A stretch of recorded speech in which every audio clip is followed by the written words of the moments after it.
these are all the movies that we've worked on so far. And Ryan led Spider-Man, Black Panther, and Avengers Infinity War. I led the team on Guardians of the Galaxy Volume 2, which I hope you saw. Thor Ragnarok coming out, which I'm so excited for. Ant-Man and the Wasp. And we're currently working on Captain Marvel as well. It's looking good. So what is the visual development department? Our main job, we have two main jobs. One is to create the characters. Two, the second responsibility we have is to create keyframes. What are keyframes? Keyframes are key story moments in the film. So in the beginning of all our movies, the two things that happen is we get a script, or they're writing the script, and at the same time as they're writing it, we're already designing the look of the movie.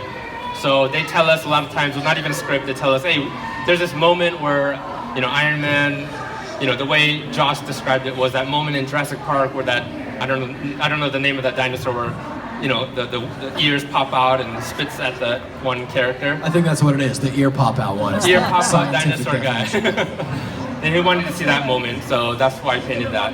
So, and this helps the director and the producers and everybody on the team to get inspired that this can be what our movie can look like. It's not always a one-to-one translation, but it helps them to visualize it rather than just in their mind. So, you guys have all seen the intro to our Marvel Studios. So it's really awesome because they basically are telling how we got to this point where we can finally see these characters that we grew up loving onto the big screen in reality. So we first honor the source material, which is the comic books. Next, you'll see the type, which is actual stuff from the script, from Nick Fury, what he said in the Avengers. And then you start seeing our concept art that we create from the visual development department. These two, Hulk and Iron Man, were done by Ryan. There's the Ant-Man that I illustrated and designed, along with Black Widow. Ryan did Black Panther. You got Charlie Wen, he designed Thor, and then Ryan, who did Captain America. And then it transitions into the actual films and all the various moments that you guys have all seen in the past, 12 movies? So when they decided to do this kind of intro, it was a huge honor just to, see that I have a small part in creating what you guys see on screen. That's awesome, man. And now you saved us the time for having to pause it on our DVD player at home. This is in high res. So, character design. Our main job is to create designs of characters, and it's not only one person doing it, so it's usually like a couple people. They say, we want to design a character like Nebula on Guardians of the Galaxy. Me and another artist named Justin Sweet, we did passes at it. And this is literally the number of concepts that we did, which was only, 7? And he picked the one on the upper left, James picked it, and then we got our final design. That's a rarity that it ever takes that long, or that fast, or that quick. Sometimes it takes this long. So this is the Dark Elves. And this is not even all of them. There's You're a gonna lot go more. one by one, right? So starting in the upper left. So we did over 200, possibly 300 between me, Charlie, and Justin, spending 9 months to a year just doing designs on Dark Elves. It was one of those situations where they couldn't figure out exactly what is this race of characters. So that was very painstaking. And then what you see on screen, that one character, just know there's so much work that goes into that one character that seems like, oh yeah, it's a no-brainer. That's what he should look like a lot of times, maybe not all the time, but there's a lot of work. So I'm just gonna go through a lot of the designs that I've done throughout my past 7 years. I've been fortunate enough to do the costume designs for Black Widow on all her movies, except for the very first Iron Man 2. So these were designs for Age of Ultron. This is one for Civil War.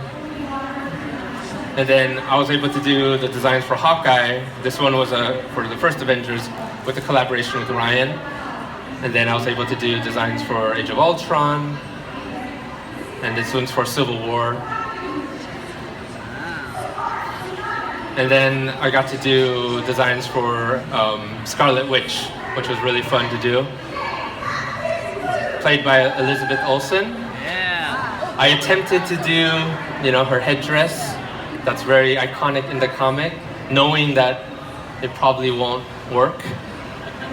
This was the approved design, and I did do an attempt that maybe she wears a headband to mimic, her headdress, but no. It's like a Black Widow cosplay. Yeah. Excuse me, I like it. called her Scarlet pardon Witch. me, yeah, Scarlet Witch. Yeah, there's a lot of Scarlet Witch cosplayers. And then I was able to do, on Guardians of the Galaxy, I did designs for Gamora. And a lot of times when we do designs, there's no actress. We don't know who they are yet, so we're just creating generic faces, or sometimes I'll try to cast them myself. It hasn't worked yet. Trying to slide into the casting department too, that's good. Trying. I'll give you my card. I talk to the director sometimes, like, hey, how about this actor or this actress? Hasn't worked yet. These are some more Gamora designs, and then eventually we got Zoe Saldana, and then I was able to do, her final Ravager costume. This was the Nebula design that was approved, minus the midriff. Yeah, awesome. Nebula was really fun because essentially when we first started Guardians, you always, as a concept artist, we gotta kind of think, we haven't seen this movie yet, so what is this movie to me? And the way I saw it was more of a grittier, like Mad Max meets Star Wars. So for me, I was like, Nebula is our Sith Lord, so that's gonna be my approach. That's why she's dark and scary. And then Iron Man, it's just so fun designing characters at Marvel Studios because you get to design, real actors and costumes and tactical gear, but then sometimes you get to design a character like Iron Man where it's like a Ferrari on a person, And this particular suit is the Silver Centurion armor, for those of you who know the comic source. And again, it was my favorite character growing up, so to be able to design the MCU version of the Silver Centurion suit was completely like mind-blown experience for me.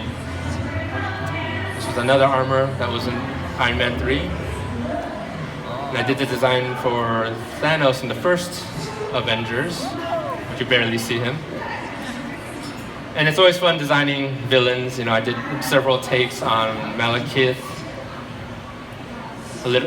His look at the end, what you see on screen is a little bit more, it's a little departed from his look from the comic. The ones I was doing was trying to be a little bit more like the comic with the split face and all that. And then Age of Ultron, doing various designs on Ultron, which is really fun because, we knew it was going to be a CG character, so you don't have to think about, okay, a person has to be in this suit and has to wear it, and I got to think about proportions because you have to be able to bend the elbow, all the stuff that I usually think about when I'm designing costumes. Let me jump in here. So Yeah. what's super cool about this is we're getting to see different versions that maybe you've never seen before of these characters. We've got so much to show you guys, and we don't want to skip over something that's really cool. So what we want to do is, if you see something that is particularly cool, unique, or you're wondering, like, what's that about? You want to know more about it. Do us a favor, just pop your hand up in the air.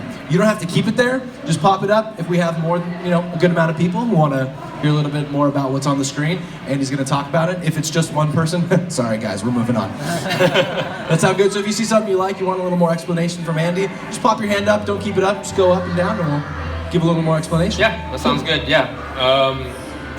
It was so fun I didn't do the final design. Ryan did the final design on Black Panther, but it was just so fun to be able to just do various passes at the Black Panther character. Just when they told us that he was going to be in Civil War, it was because he wasn't in it in the very beginning. It was like an exciting moment. It's like, oh my gosh, we get to introduce this character that people have been wanting to see for so long in this movie. And then it just got bigger and bigger, and eventually they're like, Spider-Man. And then that was another moment where I was like, I never thought we would see Spider-Man in our world because, they're owned by Sony, but it was very fortuitous how everything came together. And have you guys seen Spider-Man already? Yeah! That's cool, it's cool. And then I did Ant-Man. So I did the design on Ant-Man, and this was really fun. Just doing. There's a character that whenever I told people, what movie are you working on? And I always said Ant-Man. Without a doubt, they always laughed. And I'm just like, come on, man. You know, don't make fun of my job. You know, it's like, everyone, you know, and I understand it. You know, it's a character called Ant-Man. But when the movie came out, you know, I think people were surprised on how good it was. And I hear a lot of people say, oh, it's my favorite MCU film. And kids love it, and adults as well. But I think it really surprised people that someone that can shrink can actually be a cool character. And then you guys watched Civil War. This is a Civil War suit. Like, I think, you know, he's, in a lot of ways, a lot of people say he stole the show, you know, at least in that airport scene. Yeah. So, yeah, he was a pleasure to work on. This is a take on Wasp, who you'll be seeing. That's not her, these aren't necessarily her final costumes, but yeah, you'll be seeing Ant-Man and the Wasp, which I've been working on, dealing with the costumes and the actors, and it's looking really, really good. And then the most recent, or earlier this year, Guardians of the Galaxy. I led this film, and I did a lot of designs on Star-Lord. This was his approved concept design. And got to do Mantis, which was really fun, because in the comic, she has, you know, her look, she's green. So we had to play with different colors because Gamora's green, you know. We have too many green characters in the MCU, Hulk. So these were all done before we had any specific actor. And eventually we got Palm, who did an amazing job on that character. I mean, her and Drax are my two favorite characters. They had my favorite scenes in that movie. This was the approved design that when James saw in the first round, where he saw it, and he was like, he loved it. And so she was very close to looking like this, but as we learn in the movie making process, a lot of things can look good on, you know, as a painting, and they do try to put it on the actor. They did many tests, and eventually they decided it's just easier. It looks, they didn't want to impede on her performance, so they just kind of kept it more simple. And that's more like the director's taste. He likes it more simple, just like Gamora. She doesn't have that much stuff on her face. And I put up some slides just to show you some comparisons of approved designs to what you see on screen. There's always going to be little nuances, differences. Once you put a costume on an actual actor, you know, the painting looks good because I get to control proportions, and I try to make it look like the actor as much as possible. But once you put it on a real actor, you realize, oh, this is not working, or we got to adjust things. So a lot of times I'm working, part of my job is I work with the costume designer, and we're like collaborating, going back and forth, and you know, we'll do a fitting with the actor. I'll come back, I'll take pictures, and I'll do a painting over it to say like how we should adjust things, and they give suggestions, and it kind of goes back and forth. So it's very collaborative. Here's Hawkeye. And the other cool part about this job are hot toys. I don't know if you know what that is, but yeah, seeing those, they're making me bankrupt. My wife knows I have a lot of those, and my kids know that they're daddy's toys. They don't touch my toys. That's right.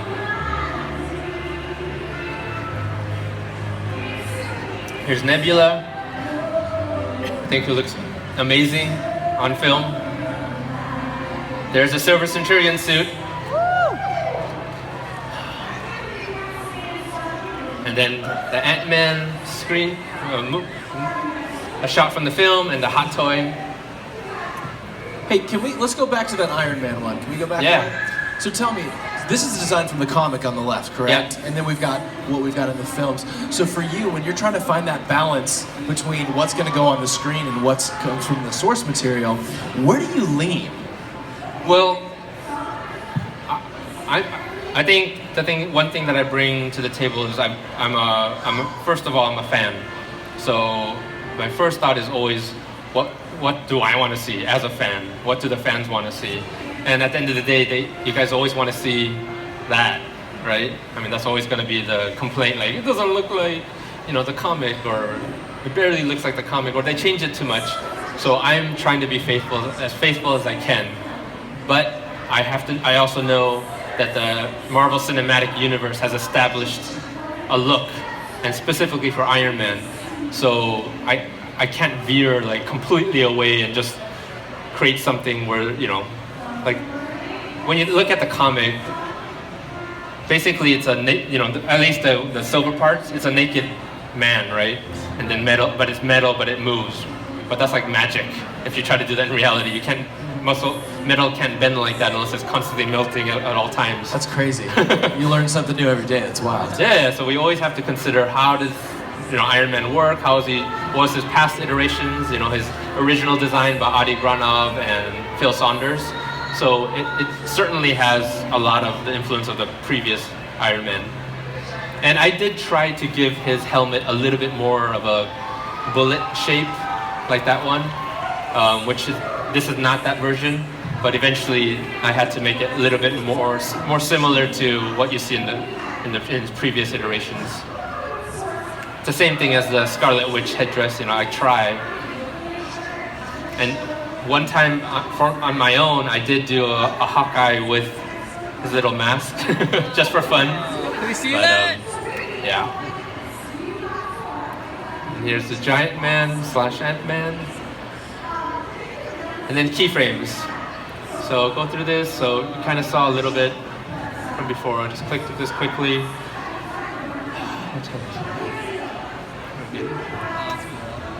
So as you can see, a lot of these keyframes are done before we know much about the look. So that's why her hair, it was the Iron Man 2 hair. I didn't know she was going to have short hair the way it's an early Quicksilver. You might recognize some of these, you know, the party moment.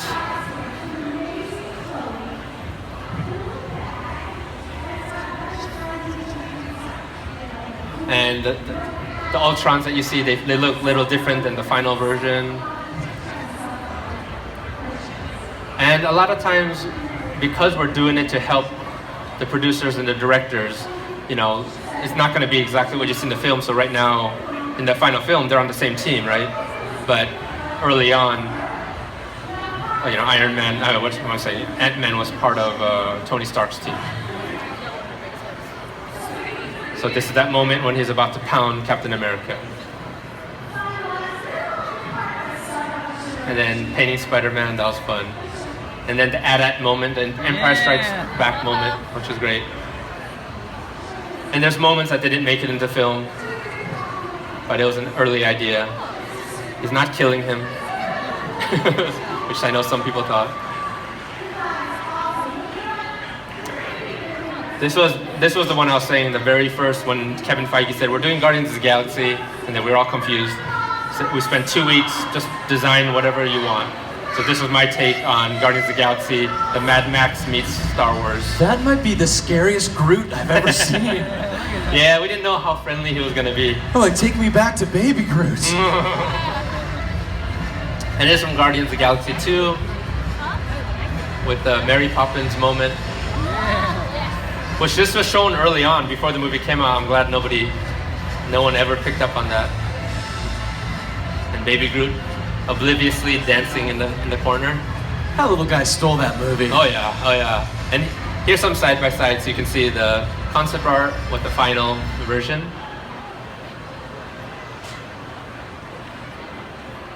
And the moment that changed the MCU. Yeah. Once you saw this, a lot of people were like, who's that pink guy?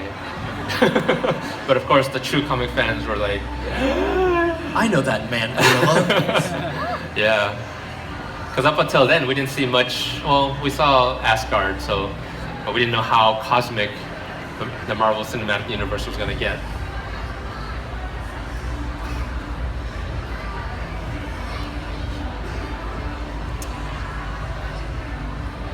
Yeah. And one of the greatest moments in Civil War, which is really cool to watch. And this is one where they sent me this comic book reference saying, hey, how about this? So can you paint this up? So that's my painting up there.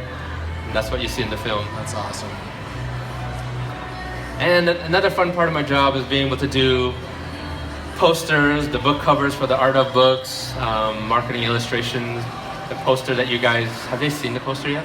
No, not yet. Oh, that you will see, that I illustrated just for D23, just for you guys. It's really pretty. It's all white. It's right there. It took a lot of work, and it's been grueling over it. I'll sign the back of it. So these are some illustrations that you saw at Comic-Con. This was a collaboration between me, Ryan, and Charlie. I did the Black Widow and Scarlet Witch images. It was really crazy to do. Trying to do a piece like that with 3 artists. Very challenging, but very rewarding. You know, for Ant-Man, Paul Rudd is the nicest guy. This is the art book cover. Civil War. This was a triptych that I did with Ryan. He did the Captain America, Iron Man, and the Bucky, and the other 2. This was the left side. This was the Guardians of the Galaxy 2 art book cover, which is really fun to do. This one is the Thor Ragnarok, the Goma Gallery. It's the Brisbane. It's in Brisbane, Australia. It's a gallery that's going on right now about the Marvel Cinematic Universe, and I did a cover to their hardback art book. Nice. So that's Thor this November. What he's gonna look like.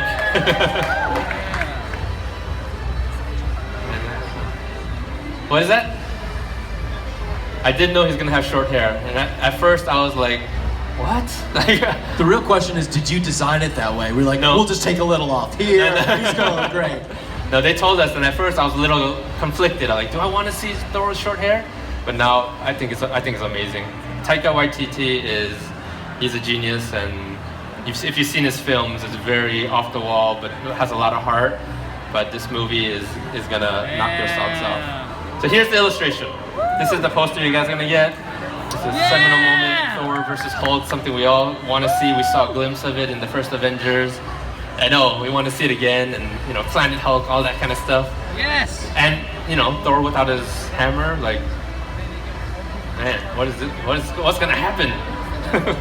That's the burliest Hulk I've seen. He's got chest hair.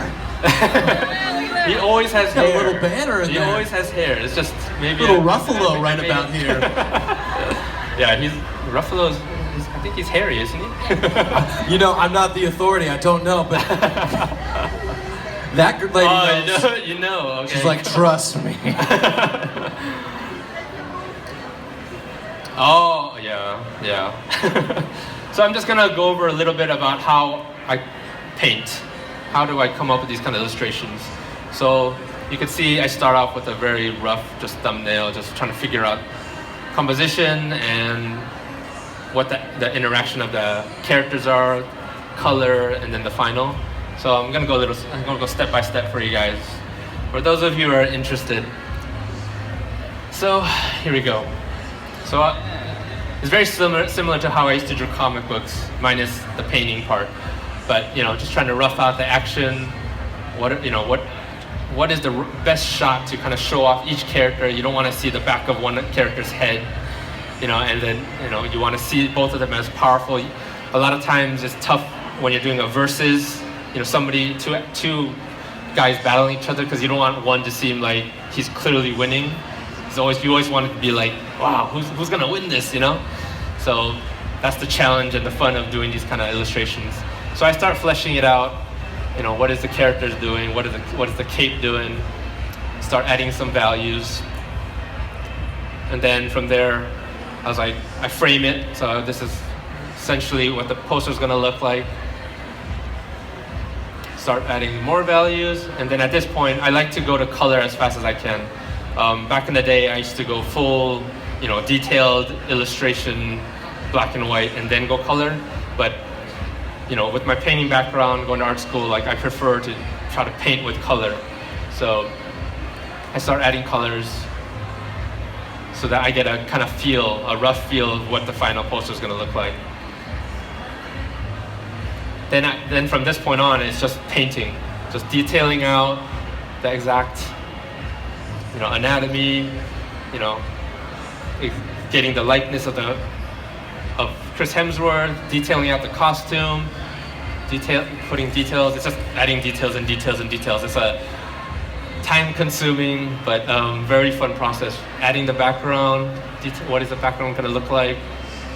You know, I had to have a floor, and I knew I was going to crop in, but in order to for me to understand what's going on in this painting, I need to see kind of what's around them. So start adding his costume, a crowd, a lot more detail, some lighting, some effects, and some dirt and grime, and that's the final illustration. I crop in. I knew I wanted to be close in on the action, so you're right in there.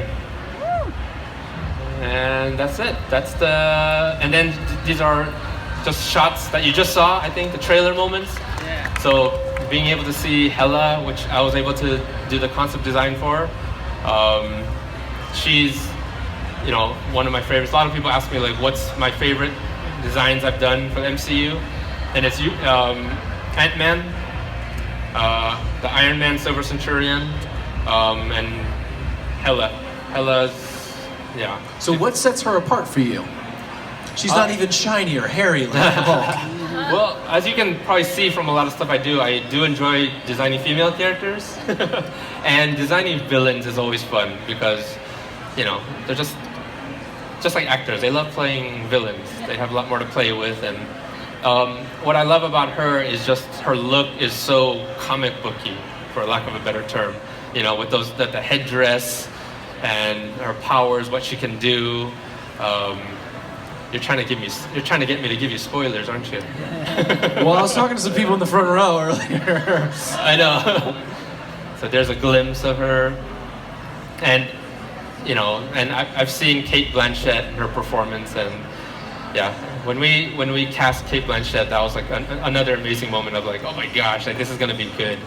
Tessa, who's amazing, as Valkyrie, and I was so happy to be able to design a Thor helmet. Even though it's not exactly an Asgardian helmet, you know, it's the idea that it is a Sicarian, you know, from that world, but it's supposed to mimic his helmet. That's why in the beginning is, you know, the ears are turned and it doesn't look like his helmet, and then he switches it up and you're like, ah, it looks like Thor. He's happy. He's not. Yep, this movie is gonna be good. So that is it. That's awesome. Yeah, thanks. All right, man. Well, before we get into our next part of our time together, avoiding spoilers, I'm going to ask you this question. And I know it's like choosing between your kids or future kids. I think your kids are here. Which kid is your favorite? Just kidding. Okay, so obviously you've designed so many characters. Of the movies that you're working on that are coming out, Thor Ragnarok included, which character or which film are you most excited to see on the screen coming out this next year? This next year? This next year to however far you want to tell us. So that one would have to be, because we're talking, these are the choices: Thor Ragnarok, Black Panther, Avengers, or Captain Marvel. Ant-Man, sorry. Ooh. Can I forget Wasn't Ant-Man? he your favorite to design? I know, exactly. Conveniently left out. That is like picking children, because I'm so excited for Thor. I cannot wait for Thor. Wait, pause. I'm curious because I want to know your answer. I want to get a gauge though. Yeah. So so let's go through the 5 films again. What's the first one? Thor. Let's start there. Thor Ragnarok. Okay, cool. What's the next one? Black Panther. Black Panther. Okay. Avengers. That feels like a Trump card. It's Avengers. Okay, what's next after that? Ant-Man and the Wasp. Ant-Man and the Wasp. And then Captain Marvel? Yeah! Wow! Okay, so take it back to you, man. It is like picking children, because each of those films I am so stoked about, and I cannot wait. I'm more biased to the ones that I led, so it's gonna be either Thor, Ant-Man, or Captain Marvel. Crap! Oh, sorry. Oh gosh. You gotta pick one. I have to pick one? I'm making the rules up right now. Totally have to pick one. Well, since it's 2017, I'll have to say Thor, because I need to market Thor. It's all about Thor, right? The best one comes first, and then Yeah. once that's gone, Next the next year best it'll one. be Ant-Man. Yeah, it's gonna be The great. year after that will be Captain Marvel. Of course. Hey, give it up for Andy Park, everybody. Awesome, so cool seeing all that stuff. Hey, so we're gonna go into signing time in just a second here, but I need to explain how this works so nobody dies. So here's how it's gonna work.